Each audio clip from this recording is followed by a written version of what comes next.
If I were to use one word to describe the quality of this movie, well, in the words of Immortan Joe from Mad Max Fury Road, mediocre! Overall, there were some good things. So Furiosa, a Mad Max saga, is the prequel to Mad Max Fury Road, the action film from 2015 that kind of took us by storm. Or at least it took me by storm. I can't remember the last time that I had had that much fun in the movie theater up until that point. This is basically a 2-hour car chase. If you haven't seen Mad Max Fury Road, do yourself a favor and watch it. I will say that now that we have almost 10 years of time between that and now, which is kind of insane to me, to think about the quality of this film, it's a little overrated because it's very, very, very light on story and heavy, heavy, heavy on action.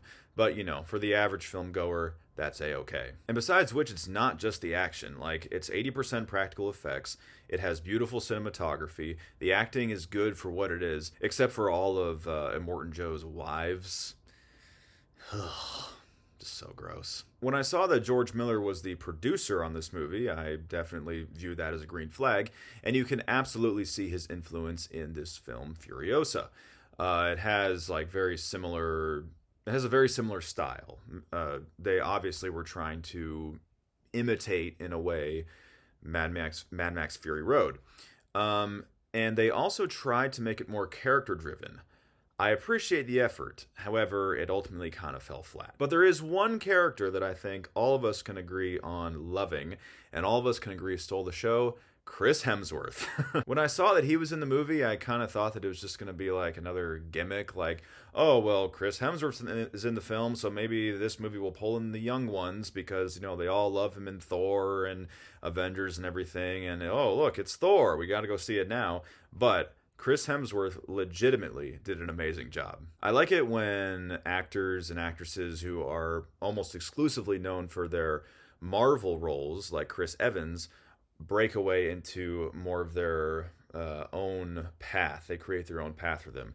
Chris Evans has started to do that now with the Knives Out and just with the Knives Out series, and now I guess Chris Hemsworth, the other Chris, or one of the three Chris's, is doing the same thing with Furiosa. Now I guess the third Chris, Chris Pratt, just needs to find films that don't exploit his voice. Is he becoming a voice actor now? Or is he just becoming like a bizarre voice actor? I mean, granted, he did a great job in the Lego movie, but like, why is he picking such weird roles? Mario and now Garfield? What's the deal, man? But I digress. Back to the second Chris. Chris Hemsworth is just having the time of his life as Dementus. He has a lot of like Jack Sparrow kind of energy, like sort of kind of just like very like confused, or at least he appears confused and kind of like twitchy, but at the same time he's absolutely in control. He has a healthy ego and he knows who's in charge and who isn't. And he's also doing like a good job with acting. Like, he's convincing as this particular character. When you first see him on screen, he kind of comes across as maybe a little goofy or a little silly, but as the film progresses, you realize like this guy is truly evil and he's a good villain for this particular story. And that's the thing, like, they made it more story driven. Like I said, they made it more character driven, which is good. It's just that it seemed like it couldn't pick up any kind of momentum. Like, it had a lot of good ideas, but the ideas were not meshing well together. They were not connecting. You, as an audience member, were not completely invested. The pace was the major flaw of this film. The pace had to be faster. There also wasn't much of a payoff from scene to scene. One scene in particular, when Dementus is negotiating with Immortan Joe, it was really, really tense, and I thought that there was going to be some kind of like big explosion, almost like in Tarantino style. But nothing really happened. I mean, it moved the plot forward, but it just didn't play out the way you thought it would. Not that your expectations, you know, are the ultimate test, or not that your expectations have the final say of where the scene should go, but just the way that it was being built up. I thought it was going to go this way, and instead it went this way, and it kind of fell flat. Also, the final confrontation between the good guy and the bad guy was interesting, I guess. It was more of a verbal joust than a giant physical one, or maybe just like a huge resolution, which you kind of expect in these huge action set pieces and these huge action films.